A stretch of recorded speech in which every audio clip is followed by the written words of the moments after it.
It was a really great session. What I liked most about it was that it brought together the sort of key place where we sit, which is at the intersection of IT and marketing.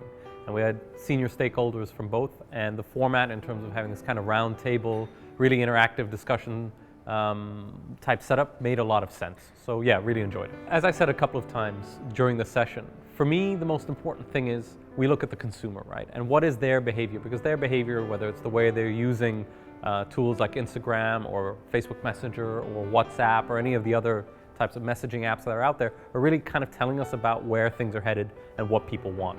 And so one is using that kind of consumer behavior as a bellwether, and the other is looking at our business processes within different companies set up for that. And one thing that one of my key takeaways from today is actually that we're a little bit further ahead than I thought we would be in this region. So that's not to say that there isn't still a lot of work to do, but yeah, I think we're starting to reach a point where we're in good shape. I think it's really the will to succeed, right? Businesses have to, one thing that came up a couple of times was organizational design.